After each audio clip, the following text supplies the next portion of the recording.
This is Astronosis, a world as a stage investigation expanding on how Christianity became empire. Welcome. Christianity was once persecuted by Rome, until Rome learned how to use it. Before Christianity became the religion of emperors, councils, creeds, and cathedrals, it belonged to the people who gathered in secret. People who prayed in hidden rooms. People who remembered a story about a crucified man who had risen again. A man named Jesus. A man who preached love, compassion, mercy, and the worth of the soul before God. A man executed by empire. A man whose death should have ended the movement, but didn't. Rome killed Jesus. It did not kill his message.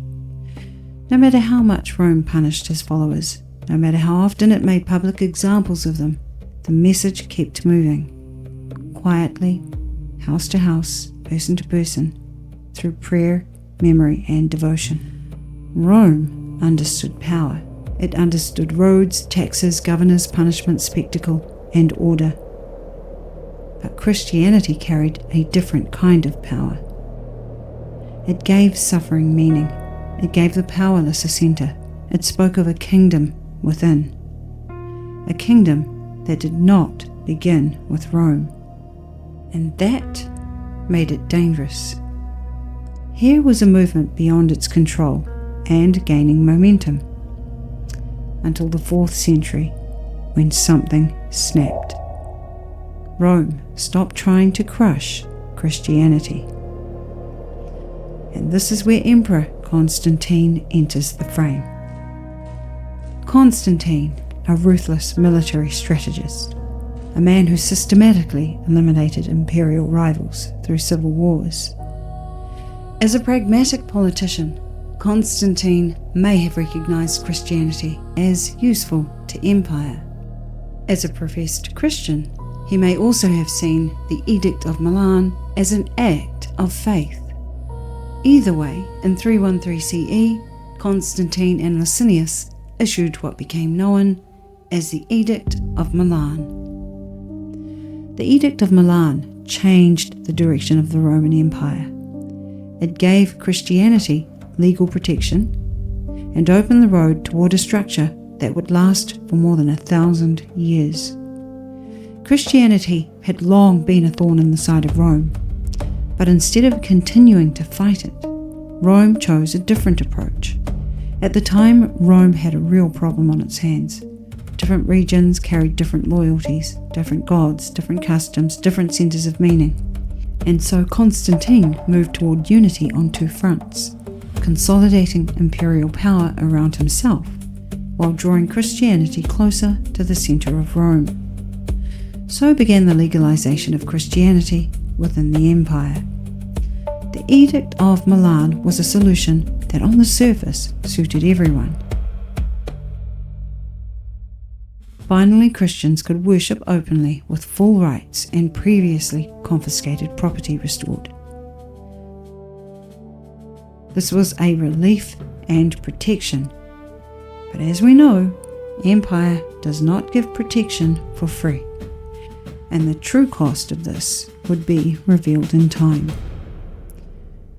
12 years after Christianity was legalized, the road began to narrow. Arius, an Alexandrian priest, sparked a major crisis in the church. He publicly criticized his bishop, Alexander of Alexandria, accusing him of blurring the distinction between father and son. Arius saw this line of thinking as a threat to monotheism. So, in 325 CE, Constantine gathered bishops together and convened the Council of Nicaea to settle the dispute and define what would become recognized belief. What kind of Christianity will be recognized? What language will define it? What belief will be protected? What belief will be rejected? What counts as truth? What counts as error? Thus, the Nicene Creed was written. Arius was exiled, his view officially suppressed and his writings condemned. Rome wasn't finished restructuring around Christianity. If Constantine mapped the road, Theodosius paved it. It was another major turn.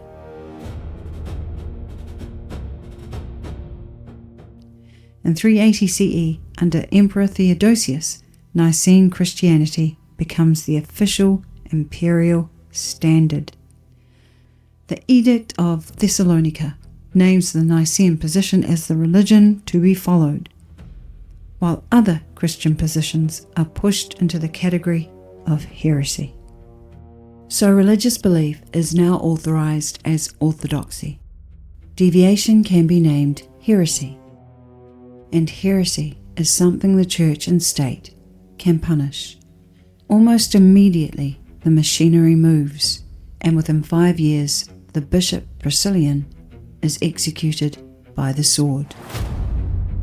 The accusation, blending Christianity with Gnostic and Manichaean elements. His teachings featured allegorical interpretation of Scripture and a focus on scientia, knowledge as a path toward higher spiritual understanding, pursued outside authorized control. So the cost was this: the terms of religious practice and the authorization of that practice now moved through Rome. And by 385 CE, that is the pattern revealed by the price of Rome's protection. First, a movement survives persecution, then power recognizes its usefulness, then protection becomes proximity. Proximity becomes definition, definition becomes authority, authority becomes enforcement. And once belief is enforced from above, faith is no longer only something people live.